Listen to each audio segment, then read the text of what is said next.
ಸವಿತಾ ಅವ್ರು ಬಂದರು. Hi bro ಅಂತೇಳಿ. Hi hi. ನಿಮ್ದೆಲ್ಲ ನಾಷ್ಟ ಆಯ್ತಾ? ಏನು ನಾಷ್ಟ ಮಾಡಬೇಕಾ? ಏನು ಮನೆಯಲ್ಲಿನ ಅಡುಗೆ ವರ್ಕ್ ನಡೆದಿದೆಯಾ? ಓಕೆ, ಆಯಿತು ಬಿಡಿ. ನನ್ನ ಚಿಕ್ಕಮ್ಮನ ಇದ್ದೇನೆ. ಚಿಕ್ಕಮ್ಮನ ಮನೆ. ಓಕೆ ಓಕೆ ಓಕೆ, ಆಯಿತು ಬಿಡಿ. ನಾನು ಚಿಕ್ಕಮ್ಮನ ಓಕೆ ಓಕೆ ಓಕೆ ಮೇಲೆ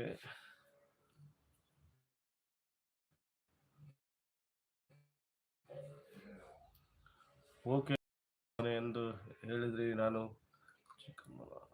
okay okay, same same. Thank you for support. Simple Savita ಅವರೇ, ಥ್ಯಾಂಕ್ ಯು. ಜ್ಯೋತಿ ಅವರು ಶಾಸಕರು ಅಂತ ಹೇಳ್ತಾ ಇದ್ದಾರೆ. ಜ್ಯೋತಿ ಒಳಗೆ ನಮಸ್ಕಾರ ಅಂತ ಹೇಳ್ತಾ ಇದ್ದಾರೆ. ಓಕೆ ಎಂದು ಹೇಳಿದರೆ ನನ್ನ ಚಿಕ್ಕಮ್ಮನ ಇದ್ದೇನೆ ಮಾಡಬಾರ್ದು.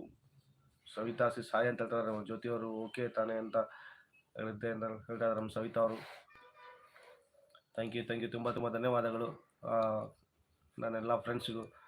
ಇಷ್ಟೆಲ್ಲ ನೀವು ನಿಮ್ಮ ಪ್ರೀತಿ, ನಿಮ್ಮ ಸಪೋರ್ಟ್ ತೋರಿಸ್ತೀರಾ. Thank you. ಓಕೆ, ಆಯಿತು ಬಿಡಿ. ನನ್ನ ಮಕ್ಕಳು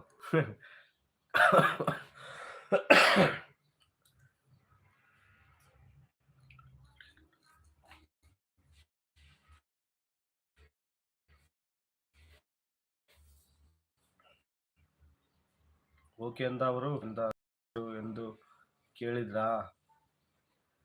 ನೀವೆಲ್ಲ ತುಂಬ ಚೆನ್ನಾಗಿ ಮೆಸೇಜ್ ಮಾಡ್ತೀರಾ. ಸಿಂಪಲ್ ಸವಿತಾ ಅವರೇ, ನೀವು ಎಲ್ಲಿಂದ ಕಲ್ತ್ರೆ ನಮ್ಗೆ ಗೊತ್ತಿಲ್ಲ. ನಿಮ್ಮಿಂದ ನಾವು ಕಲಿಯೋದು ಭಾಳ ಇದೆ. ನಾನು ನೋಡ್ತೀನಿ, ತುಂಬ ದೊಡ್ಡ ದೊಡ್ಡ ಮೆಸೇಜ್ ಇರ್ತವೆ.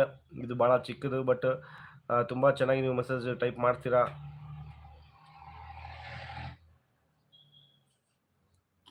ಓಕೆ ಆಯಿತು ಬಿಡಿ ಅಂತ ಹೇಳಿದರು ಎಂದೇ ಹೇಳಿದ್ದೀರಾ? ಥ್ಯಾಂಕ್ ಯು ಸವಿತಾ ಅವರೇ. Thank you Jyothi. Thank you Pushpa ಅವರೇ. ಥ್ಯಾಂಕ್ ಯು ನಮ್ರತಾ ಅವರೇ. ಥ್ಯಾಂಕ್ ಯು ರೂಪಾ ಅವರೇ. ತುಂಬ ನಿಮ್ಮೆಲ್ಲ ಮಹಿಳೆಯರಿಗೂ ನನ್ನ ಕಡೆಯಿಂದ ತುಂಬ ಧನ್ಯವಾದಗಳು. ನೀವು ಇಷ್ಟೆಲ್ಲ ಸಪೋರ್ಟ್ ತೋರಿಸ್ತೀರಾ, ನಿಮ್ಮ ಪ್ರೀತಿ ತೋರಿಸ್ತೀರಿ. ನಾನು ಅದು ಯಾವಾಗಲೂ ಉಳಿಸ್ಕೊತೀನಿ.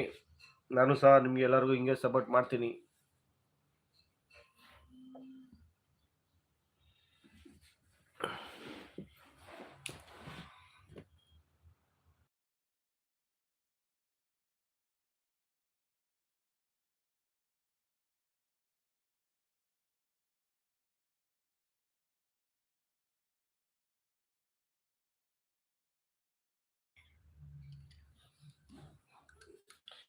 ಓಕೆ ಆಯಿತು ಬಿಡಿ ಅಂತ ಹೇಳಿದ್ದೀರಾ ಎಂದು ಹೇಳಿದ್ದೀರಾ?